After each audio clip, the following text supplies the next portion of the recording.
Assalamualaikum warahmatullahi wabarakatuh. Di sini kelompok kami akan membahas tentang diskusi yang ketiga, yaitu tentang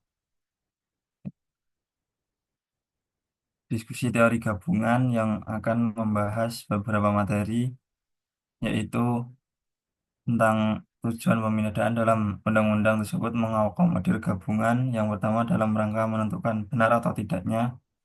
Yang kedua, suatu tindak pidana menimbulkan hak bagi negara untuk menjatuhkan pidana. Dan terakhir tentang dasar pembenaran dari pidana terletak pada faktor tujuan. Dan untuk materi pertama, silakan untuk dibahas.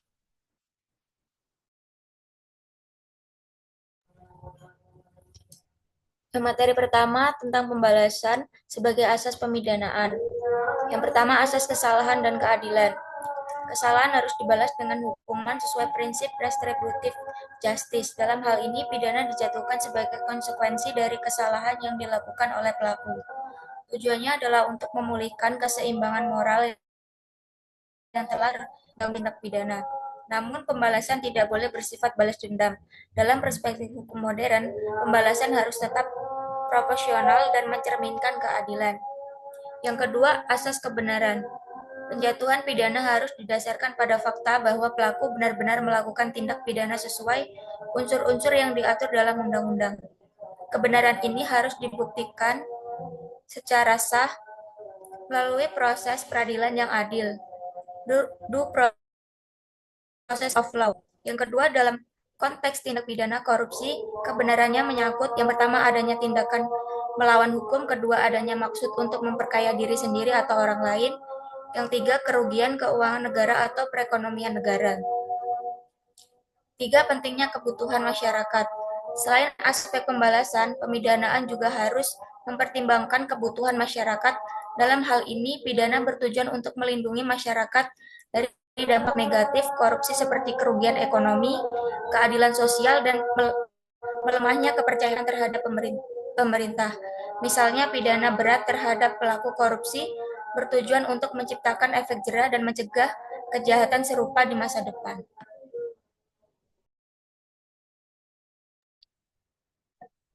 Selanjutnya, integritas pembalasan dan kebutuhan masyarakat.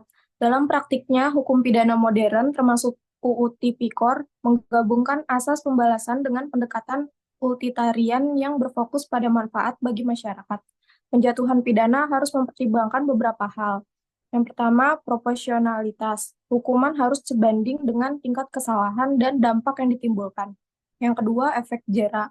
Hukuman harus mampu mencegah pengulangan tindak pidana oleh pelaku dan orang lain. Yang ketiga, pemulihan masyarakat. Dalam kasus korupsi, pidana juga diarahkan untuk memulihkan kerugian keuangan negara dan menjaga keseimbangan ekonomi serta sosial. Contoh contoh penerapan dalam Undang-Undang Tipikor Pasal 2 dan Pasal 3 mengatur hukuman berat bagi pelaku korupsi yang dengan sengaja merugikan pelaku, merusak keseimbangan hukum dan keadilan. Pasal 18 tentang pidana tambahan seperti pencabutan hak tertentu dan perampasan aset menunjukkan fokus pada kebutuhan masyarakat untuk memulihkan kerugian dan mencegah penyalahgunaan kekuasaan di masa depan. Kesimpulannya, penjatuhan pidana dalam hukum termasuk Undang-Undang Tipikor tidak hanya melihat pembalasan sebagai balasan atas kesalahan, tetapi juga mempertimbangkan asas kebenaran dan kebutuhan masyarakat.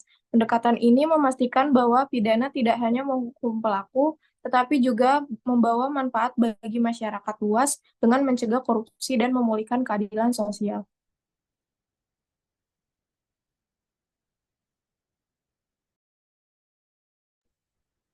Yang kedua, eh, dari teori pemidanaan yaitu yang mencerminkan bahwa konsep dasar pemidanaan dalam hukum pidana termasuk dalam konteks tindak pidana korupsi atau tipikor. Dalam sistem hukum ini, tindak pidana memberikan negara hak untuk menjatuhkan pidana, sedangkan pemidanaan menjadi kewajiban negara jika syarat-syarat tertentu telah terpenuhi, terutama jika pemidanaan dapat mencapai tujuan yang dikehendaki. Hak negara untuk menjatuhkan pidana. Satu, ada legitimasi negara dalam penegakan hukum. Yang pertama, ketika suatu tindak pidana dilakukan, negara sebagai pemegang otoritas hukum memiliki hak eksklusif untuk menjatuhkan pidana kepada pelaku. Hak ini berdasarkan prinsip monopoli kekuasaan negara dalam pemaksaan hukum. Yang kedua, dalam konteks tindak pidana korupsi, hak ini dijalankan oleh lembaga penegak hukum seperti KPK, Kejaksaan, dan Kepolisian untuk menuntut dan menghukum pelaku yang terbukti melanggar Undang-Undang Tipikor. Yang kedua, ada syarat adanya perbuatan pidana. Yang pertama, hak negara untuk menjatuhkan pidana hanya timbul jika yang pertama ada perbuatan melanggar hukum yang memenuhi unsur-unsur tindak pidana. Yang kedua, ada pelaku terbukti memiliki kesalahan yang dapat dipertanggungjawabkan. Yang ketiga, hal ini selaras dengan asas nulla poena sine lege yang berarti tidak ada pidana tanpa undang-undang. Selanjutnya bisa dilanjutkan teman saya. Selanjutnya ada pemidanaan sebagai kewajiban negara. Yang pertama, pemidanaan untuk melindungi masyarakat. Pemidanaan menjadi kewajiban negara apabila tujuan yang dikehendaki dari pemidanaan dapat dicapai, yaitu melindungi masyarakat dari dampak tindak pidana. Dalam kasus korupsi, pemidanaan bertujuan untuk mencegah pengulangan korupsi oleh pelaku atau orang lain, memulihkan kerugian keuangan negara, menegakkan keadilan, dan menjaga kepercayaan publik terhadap sistem hukum. Yang kedua, tujuan pemidanaan yang dikehendaki. Pemidanaan tidak semata-mata bertujuan menghukum pelaku, tetapi memiliki tujuan yang lebih tinggi seperti pembalasan atau retribusi, memberi balasan setimpal atas pelanggaran yang telah dilakukan pelaku. Yang kedua ada pencegahan, mencegah pelaku dan masyarakat lainnya melakukan tindak pidana serupa di masa depan. Yang ketiga ada pemulihan, mengembalikan kerugian atau kondisi akibat tindak pidana, terutama dalam hal kerugian keuangan negara. Yang keempat ada rehabilitas, membina pelaku agar tidak mengulangi perbuatannya. Poin ketiga ada penerapan dalam Undang-Undang Tipikor. Pasal 2 dan 3 menegaskan sanksi berat untuk mencegah pelaku dan orang lain melakukan korupsi, serta memulihkan kerugian negara. Pasal 18 mengatur pidana tambahan seperti perampasan aset atau pembayaran uang pengganti, yang bertujuan untuk memastikan bahwa hasil korupsi tidak dapat dinikmati pelaku. Kesimpulannya, hak negara untuk menjatuhkan pidana timbul ketika ada pelanggaran hukum atau tindak pidana yang telah terbukti. Namun, pemidanaan menjadi kewajiban negara hanya jika tujuan pemidanaan yang lebih luas, seperti keadilan, pencegahan, dan pemulihan, dapat dicapai. Dalam konteks tindak pidana korupsi, pemidanaan bertujuan melindungi masyarakat, mengembalikan kepercayaan publik, dan memastikan tata kelola yang bersih dan akuntabel.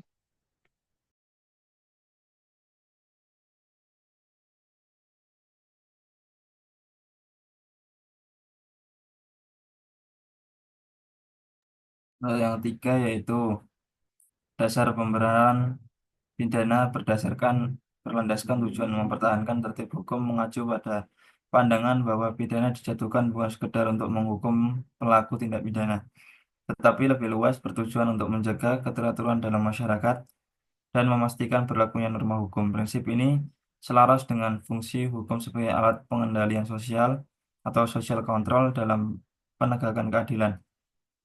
Yang pertama tentang penjelasannya itu pidana sebagai pemulihan keseimbangan. Pelanggaran hukum seperti tindak pidana korupsi menyebabkan gangguan pada sistem hukum yang mengatur ketertiban dalam masyarakat. Pidana dijatuhkan untuk mengembalikan keseimbangan yang terganggu akibat pelanggaran tersebut. Yang kedua, menjaga ketertiban umum. Maksudnya adalah pidana adalah untuk mempertahankan wibawa hukum dan memastikan bahwa setiap pelanggaran mendapatkan konsekuensi sesuai dengan aturan yang berlaku. Hal ini penting untuk mencegah anarki hukum di mana pelanggar dibiarkan tanpa saksi. Yang ketiga yaitu pencegahan pelanggaran hukum. Pidana bertujuan untuk memberikan efek jera baik bagi pelaku maupun masyarakat luas sehingga tertib hukum sebagai tetap terjaga di masa depan. Dan yang terakhir yaitu membangun kepercayaan publik terhadap hukum dengan menjatuhkan pidana kepada pelaku kejahatan, memberikan jaminan kepada masyarakat bahwa hak dan ketertiban mereka dilindungi. Hal ini mendorong masyarakat untuk terus mematuhi aturan hukum. Selanjutnya bisa dijelaskan. Baik, dalam konteks tindak pidana korupsi, sebagaimana diatur dalam Undang-Undang Nomor 31 Tahun 1999 bentuk Undang-Undang Nomor 20 Tahun 2001. Pidana bertujuan untuk mempertahankan tertib hukum dengan tiga cara. Yang pertama, penegakan supremasi hukum. Korupsi adalah pelanggaran serius yang merusak kepercayaan publik terhadap pemerintah dan lembaga hukum. Pidana bagi pelaku korupsi menunjukkan bahwa tidak ada seorang pun yang kebal hukum, termasuk pejabat publik.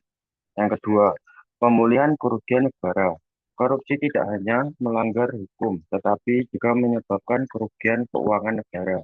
Pidana seperti pembayaran uang pengganti pada pasal 18 bertujuan untuk memulihkan kerugian tersebut dan memperkuat sistem hukum. Yang ketiga, efek pencegahan. Ancaman pidana berat dalam pasal 2 dan pasal 3 Undang-Undang Tipikor bertujuan menciptakan efek jera agar pelaku dan masyarakat luas berpikir ulang sebelum melakukan pelanggaran serupa, sehingga menjaga stabilitas hukum dan tata kelola pemerintahan. Dasar filosofis. Hukum sebagai penjaga keseimbangan dasar pembenar pidana ini terkait dengan filosofi bahwa hukum adalah alat untuk menciptakan dan mempertahankan keharmonisan sosial. Ketika terjadi pelanggaran hukum, pidana dijatuhkan untuk memulihkan keadilan atau retributive justice, menegakkan norma hukum sebagai pedoman perilaku masyarakat, dan yang terakhir menjaga stabilitas untuk dan ketertiban dalam kehidupan bermasyarakat. Jadi kesimpulannya, pidana dijustifikasi atas dasar tujuan mempertahankan tertib hukum yang mencangkup pemulihan keadilan, penegakan supremasi hukum, dan pencegahan pelanggaran. Dalam kasus tindak pidana korupsi, pemberian pidana bukan hanya menghukum pelaku, tapi juga menjaga kepercayaan masyarakat terhadap sistem hukum dan menciptakan tata kelola yang bersih dan akuntabel. Terima kasih, saya kembalikan ke moderator. Ah, Sekian untuk diskusi terkait dengan tugas 3, video 3 yang dari kelompok kami tentang tujuan pemidanaan dalam undang-undang apakah mengakomodir gabungan teori gabungan diprakarsai oleh Legrinio Rossi tahun 1787 sampai 1848.